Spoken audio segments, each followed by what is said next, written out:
What's up, DC? This is another edition of Say What the Go-Go Show.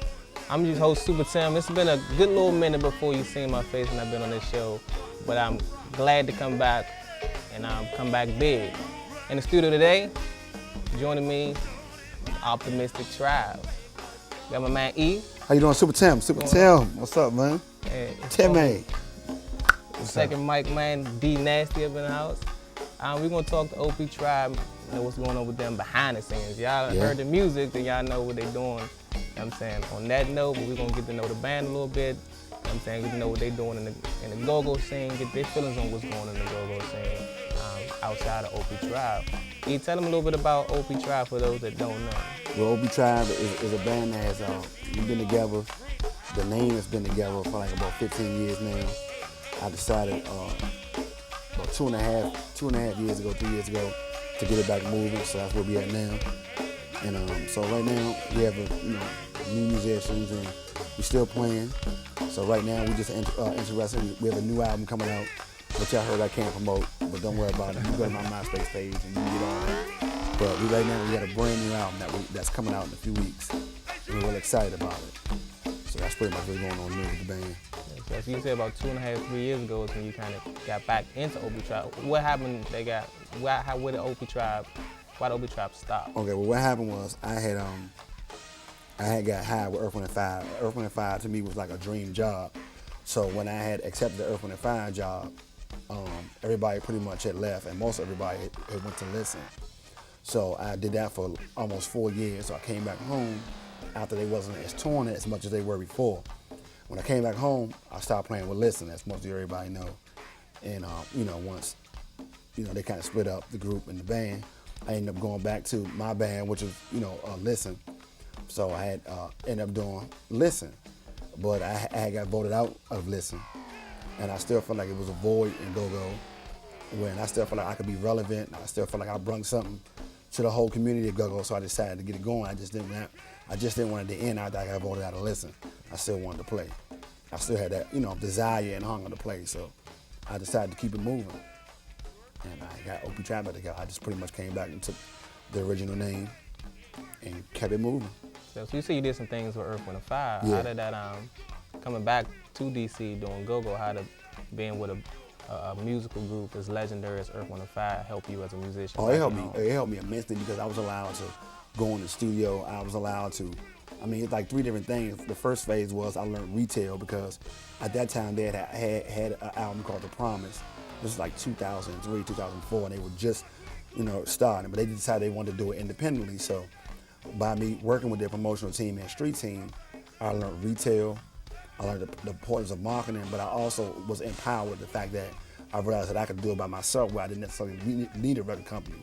And this was before even the days of iTunes and all that. I just realized that, there's a lot of mom and pop stores and you could do it independently. So I learned, I pretty much empowered myself of selling records. And then the process of recording and being around them, I learned how to pretty much record. I learned so many things studio-wise. I got to be in the studio when they were doing their next album that came out after that. So I learned pretty much production, different ways of production, and it's also great as a networking tool for me. So, I learned so much, and that was one of the main reasons why I wanted to put the band back together was because I was so empowered and inspired after leaving Earth, Wind & Fire. I really wanted to take most of the knowledge that I had learned from them, business-wise and musically. I wanted to really keep it going. I was really inspired to come home and do it again. That's what's up, bro. My man D Nasty, you the backup rapper. Yeah, man. How'd you get involved with the new OP Tribe? Well, like E was saying, he was gone with Earth, Wind & Fire for a minute. When he came back, I was basically a starving little artist trying to get heard.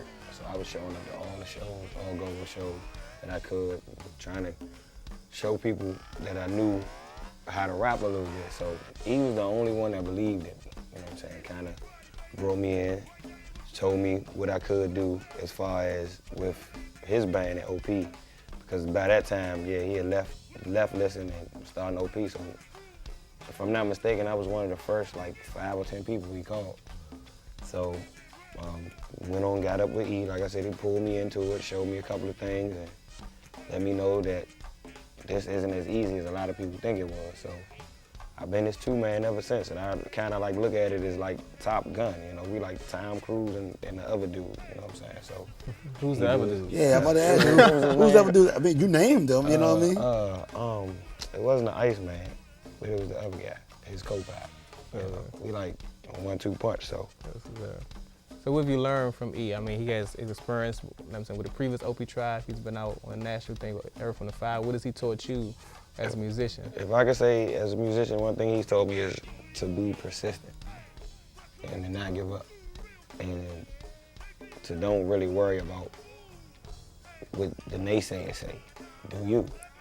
Because Tim, you know how it is in our city, man. Everybody has an opinion about everything, from what you play, to how you look like, to what you do, to any of that. And OP Tribe is about OP Tribe.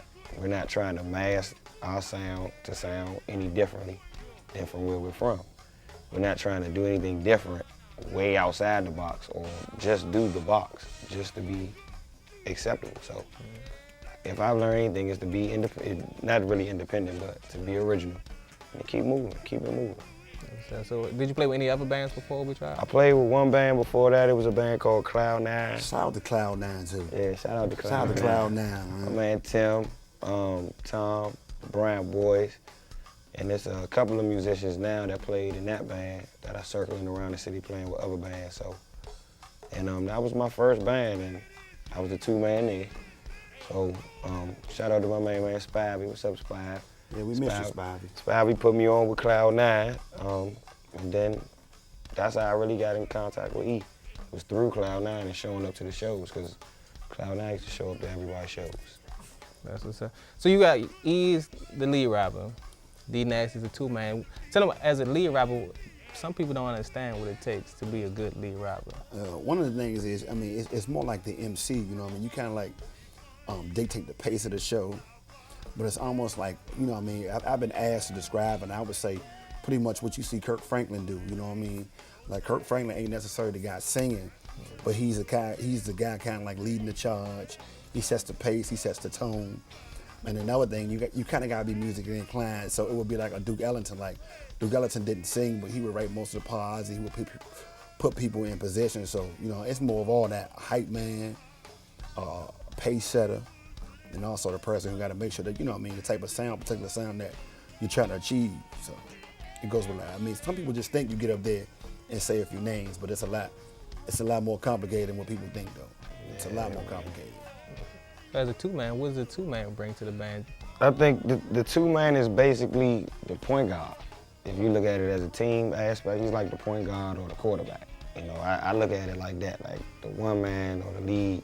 It's kind of like the coach, you know. So he'll call the plays and get everybody in position like he said.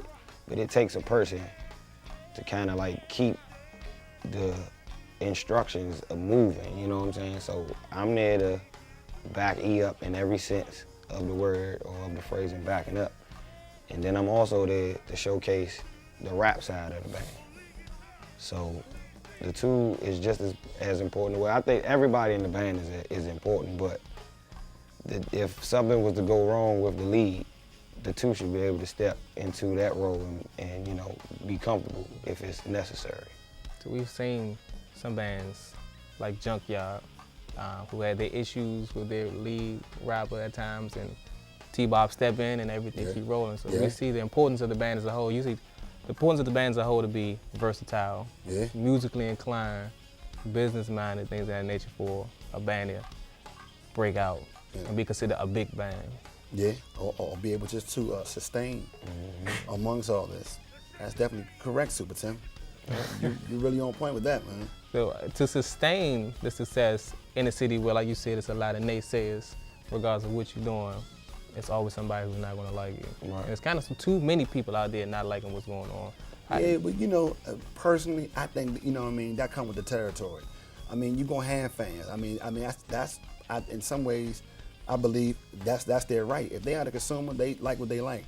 I mean, sometimes I think you can, you know, you go a little overboard with it or whatever, but I can understand. To me personally, it don't bother me.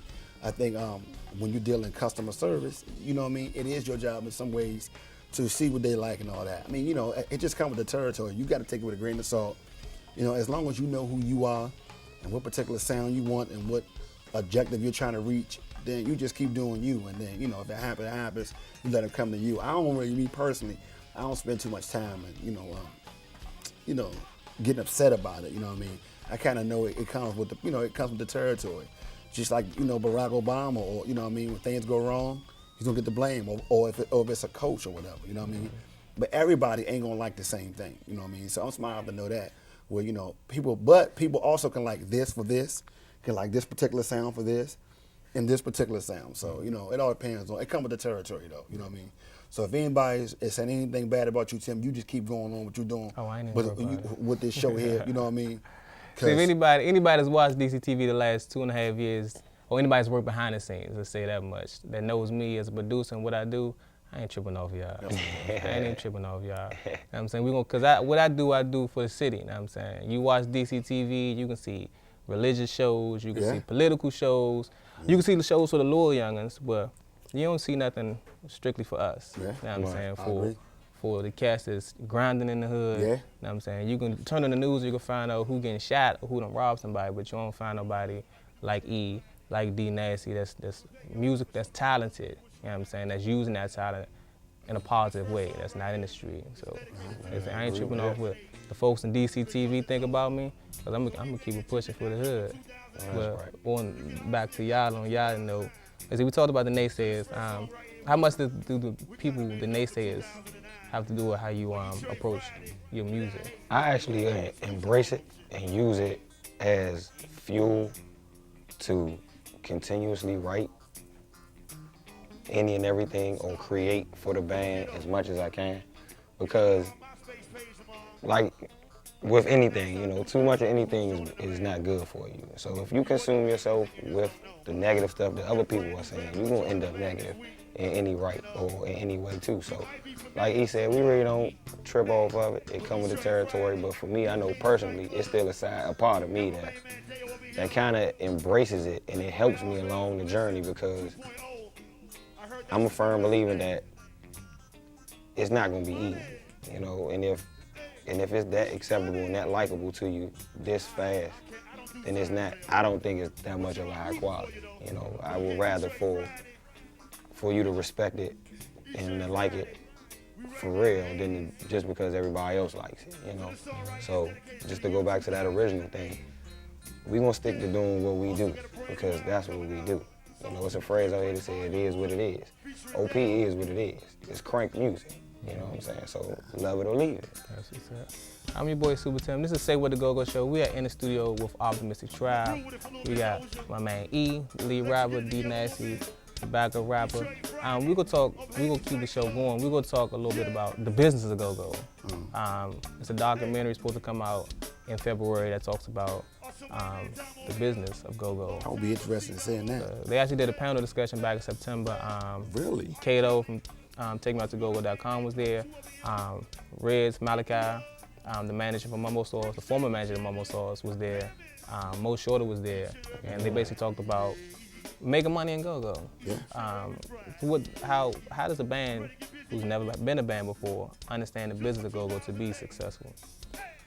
Well, I think some of it, to me, it should be common sense. But you know, like if you got your own club and you see 50 people come in and they pay $10, you should sensibly know that, you know what I mean? Okay, well, I'm getting this money. Maybe I should save. I might want to, you know what I mean? I want to save. I might want to record. You know, so I mean, it's so many ways, but a lot of it in the beginning is common sense. The only part that gets tricky is when you start selling records. You know what I mean? And when you start understanding publishing and points on the album and distribution. But I think the beginning stage is, I mean, it's kind of self-explanatory. You know what I mean? It's kind of self-explanatory. So how much does a band have to have? How much business sense does a band have to kind of, let's say, keep it pushing? I'm sorry, Doug. I was gonna say they need enough. I mean, you know, because from what I can see, you know, like he said, it's basically common sense. But if you don't have any type of business sense at all, you can't get lost in the loop. Because as my opinion is that too many bands are getting caught up in the middle of club owners and promoters. It's not enough bands throwing their own shows, you know what I'm saying? So at the end of the night, the band and the club owner should be taking home the most money, not a guy who's just putting it together, you know? Yeah. But in a sense, if you don't have that business mentality and you need a promoter, either way, one hand kind of washes the other. So like he said, it's common sense, but then again, you need smart people that are diligent enough and will say no. You know, then you gotta have a spine in some sense. You gotta be able to say, no, I'm not going for it, or I'm not selling for less. Or have somebody around you that know it, you know what I mean? Or get somebody who may, you know, just because, I tell us all the time, just because you're good at one thing don't mean you're good at the other. Right. Just because I'm a good lead rapper don't mean I'm a good businessman. Sometimes you gotta be smart enough to know who to put around you, you know what I mean? A smart person knows that he's not good at everything. Yeah. So sometimes you know, even if you gotta have smart people around you. So as far as go-go in general, we see like a kind of like a new era of go-go coming in. TCB has been credited with being the kings of the bounce beat. Brought a new, Which they earn. Yeah. I'm Which saying they earn. Shout out they to brought TCB, Polo and them brought a new style of go-go to the area. But one thing I noticed about the new go-go, to me it kind of sounds all the same. Okay, but see, the key thing you said is Polo started a new genre. The issue is, instead of everybody else saying, I'm gonna start my own genre or see what I can add into it, they decided to follow what he was doing. And that's what makes it sound, you know what I mean, it's kind of like sound the same. Like, you know, I think for me, at the end of the day, everybody gotta try to find their lane and see what they're good at. Like with me, I love the bounce beat thing. But the issue is that everybody is following the exact same formula that he did. And that's where the issue lies, you know what I mean? So in some, you know, you can't get mad at him for that, but we should say, look, dog, you see what he did? Maybe, you know what I mean, instead of, you know, following Polo did, how about we try to add what we can add to it, you know what I mean? Like if you even look at it, you got to respect for what did, you know what I mean? What kind of came in and carved their own lane. So the issue is that everybody decides that they should follow Polo instead of taking the mentality that he had, which is, I'm gonna create my own lane. Right. So that's what the issue is, you know what I mean? But at the end of the day, you gotta respect him for what he did. Because one thing I respect about Polo, what he did was, when he came, you know, before he came, it was kind of like, you know, backyard was a hot thing, throw your guns in the air, you know, the old gangster thing. He came with a whole new philosophy. It's all about girls. Make that thing clap, Pac-Man popping. He said, you know, I'm focusing on females, you know what I mean? And that was a smart game plan he had, you know what I mean? So the thing is that you gotta find out what your niche is. Well, we've seen a lot of bands from, I don't want to say old school. You got on me before about describing y'all as old school. But we seen bands that came up through the 90s kind of switch over to what we call grown and sexy to cater to more females because the thug music wasn't allowed in the clubs anymore. Yeah, or the other thing is that we kind of all got older from the 90s, you know what I mean? So we don't listen to the same type of music we listened to in the 90s, you know what I mean? We listen to more mature stuff, so it's kind of like almost like we're growing along with the music. They may put the title grown and sexy on it, but at the end of the day, nobody's still doing the same thing at 30 that they were doing at 15, you know what I mean? It's just a new day, so you kind of like get older, you're more musically inclined, you know, you work more on your vocals and you worked on your singing, you worked on more mature raps. So you kind of, you know what I mean, grow along with it, you know what I mean? That could be it. Yeah. But you see bands like Junkyard who, regardless of how the game changed, they basically stay the same. And to me, they've been cranking ever since. I mean, they've changed the name a couple of times and changed the bands a couple of times, but when you know Junk when you hear Junk. Yeah, but that's because Junkyard already had their own lane. They had already had their lane carved. You know what I mean? Had they had been trying to follow somebody, it would be a different thing. And at the end of the day, when you got, I don't care who you are, if you got 25 years worth of hits, you good. You were good. Junkyard, Earth, Wind & Fire, no matter what, they got hits, you know what I mean? They got hits, you know what I mean, that people's mama's been singing. Chuck Brown has been using the same formula since he came. You can dislike it, you can do whatever, but it's work, it's effective, it's his lane, and it's working for him. So the younger band should be more focused on carving their own lane. As opposed to just following with somebody else. I mean, I understand, I mean, the bounce beat is different. You know what I'm saying? It brought something different to the game. It's something to dance to. It's something good for go-go. Yeah. The main thing I say, because I get this asked a lot, I get asked a lot, what type of advice do you have? And the first thing I tell people, bands and lead talkers is, try to find one thing that separates you from everybody else. I get asked a lot about lead talkers, when you got any advice, I'd be like, look, find one thing that when they hear it, they're gonna know it's you. They're gonna know that this is your stamp, you know what I mean? Like, I have a saying called hold it, you know what I mean? You got other people using it, but when they hear it, it's almost like they shout me out almost, you know what I mean? Shout out to the other person that says hold it. You know what I'm talking about. Shout out to you, boy. Hold it. I love you, boy. Shout out to you. Somebody stole it. Because that's basically what we seen before the whole bounce beat era came. You knew when you heard G, you knew when you heard Bugs, you knew when you heard E, you knew when you heard Ra. You knew this, and every band had not only a distinct lead rapper, but a distinct sound. Yeah. So you can go to a different club every night and get a different party and party just as hard. Yeah, and enjoy what they bring to the table.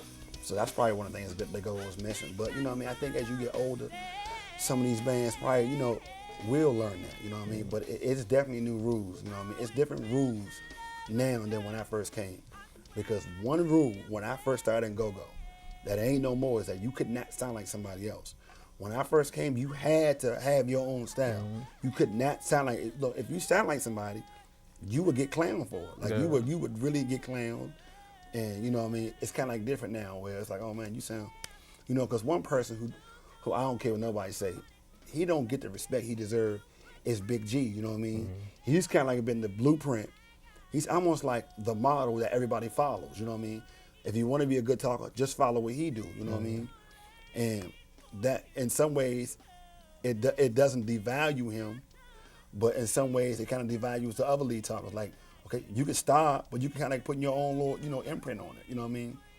But nowadays, it's kind of like cool to do what other people do. I mean, it's not cool, but it's more accepted, you know what I mean? When I first started, you couldn't do that. You couldn't do that.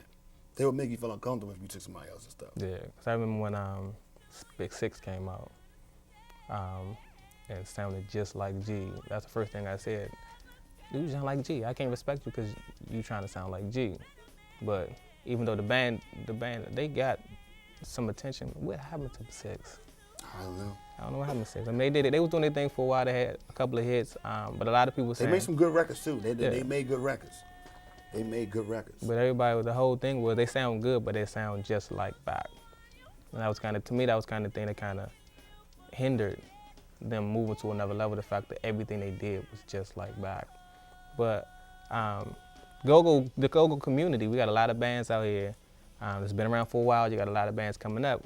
We just celebrated the 3rd annual Go-Go Awards back in December, and it was my first time coming to a Go-Go Awards, and I was astounded by what I seen. Really? So many go-go bands, so much love amongst the go-go bands. If you could have came behind the scenes, backstage where the VIPs was at, you would have seen a lot of love amongst the go-go community. Where the free drinks was at too. Yes, free drinks right there too. Talk about the community, the brotherhood or the sisterhood, because we got a lot of females in the go-go game now too. Okay, so as far as that part was great. And that's the one thing that I do look forward, you know what I mean, is, the camaraderie. And it shows us that we do get excited about it. And that's the only good thing about it, is that I can really say, even though this was KYS's first year, PG, KYS did it the first 2 years, and this is PGC's first year. So every year it's just been good to see people, you know what I mean? Now, I question the intentions from the radio stations, but that's a whole nother subject or whatever. So we got a couple minutes. Like I said, the camaraderie. I know back in the day, you can get a Junk CD and you hear Big G on there. Or you go to the back show and then Junk will pop up. And you go to Groover show and you'll get, Sauce on the congos. Yeah. Do you see that type of camaraderie around the younger bands coming up? It seemed like it's starting to come back a few times, because me and E, we frequent people's shows, and we do. You get to see other band members from other bands and other band shows, regardless on what other people might think their intentions are, but at least we do see the camaraderie seems like it is coming back, and especially at the Go-Go Awards, it is a lot of love, You know, like he said, that every year it's been getting better and better, but we need more of it, you know. Yeah, we so do. But let me say this though, I do respect amongst the youngins though, the younger bands. They do it. Because at the Go-Go Wars, and when Dirk was all there, how Polo said, look, we got a bounce beat movement going on. So where he kind of like included everybody, you know what I mean? And that was all right there. And I do see a lot of the younger bands doing that, you know what I mean? The older bands, and it's good because it's really gonna take something like that as a Because it ain't Go-Go community. Yeah. You know, we need to start coming together as a Go-Go community, stop blaming one another or whoever on why we not supposedly mainstream. But you know, it's just good to see it's some type of this is wild fundamental change that's going on with I Go-Go. like that. That's a great word right there. But the thing is, it is changing because, and I really want to get this man, Wale and Uncalled For is playing in LA tomorrow. They're playing in LA, they're doing a California tour. And I respect the fact that Wale decided that, you know what I mean, I'm on with Interscope, which is the biggest medium, and I'm gonna take a Go-Go band with me, you know what I mean? So that's one good thing was, he said, well, I know I'm on, but I'm gonna pull somebody else on with me, you know what I mean? So I do see it coming about. And a shout out to Wale, because people dog him or whatever, but you gotta respect the fact that he came back, pulled people in, he still included, you know what I mean? He goes out, and I really wanna give a shout out and wish my man Wale a lot of luck. Buy his record when it come out, because he's looking out for people. There's been a lot of people that in DC that's been signed to major places or whatever, and they came back and pulled nobody. And he's the first person to really come back and really pull a Go-Go band and say, this is Go-Go, and we're coming together, you know what I mean? So it is, like Dirk said, a fundamental change. That was hot, the way you did that, D-Man. That was hot. But yeah, I do see that, you know what I mean, as far as that. Shout out to Wale though, man. Shout out to Wale. It's a lot of love amongst DC, and being a part of the urban entertainment, the urban music scene, doing this show and doing my rap show, The Cypher, I've seen a lot of love, a lot of positivity in the urban community. And we ain't talking about the 30 and overs, we ain't talking about the 12 and unders, we talking about those teenagers, you know what I'm saying, those young adults that's coming out of the grimy side. And we need that, because unfortunately, you know, as we all know, I don't want to get too political, you know what I mean? But, you know, we do live in one of the most segregated towns, you know what I mean? And it's been segregated, and it's even getting more segregated. So that's definitely going to be needed amongst us. We're going to have to kind of pull together again, like it used to be when we was growing up in the 80s. You got to pull that, you know what I mean? Because it's really a new day now. You got gentrification coming, all these new houses getting, you know what I mean? And they got a game plan, and we not in it. Nope. We running out of time. It's been a blast. We ain't even planning on being here this long. Yeah. Well, this has been Say What, the Go-Go Show. I'm back. You know what I'm saying? We're going to see more of them joints. Thank you. OP Tribe / OP Tribe MySpace, you know, we got a new album coming out. Sorry about that, but just, you know, go to our MySpace, OP Tribe, MySpace / we got a brand new album coming out. Coming out in a few weeks, too. Go to iTunes, baby. D Nasty be coming out. Yeah. Thank you, Tim. Next time, we're going to get some more bands. I'm back in full effect. You know what I'm saying? So it's been a year since I did a show, but expect to see a lot more Go-Go bands. I appreciate it, man. Expect to see us out in the clubs. I'm rooting for you, man. And behind the scenes, in the practice sessions, you know what I'm saying? Showing y'all what's really going on behind the scenes in DC Go-Go. Yes. Even though it's already big now, we're going to make it a lot more bigger. It is. It's your boy Super Tim. It's been Say What, the Go-Go Show. I'm going to holler at you next time. The man Super Tim. Pretty much. OP Tribe, MySpace, new album, Songs in the Kid Crank. I got one in, see that? Songs in the Kid Crank, got a new album coming out. Yes, sir.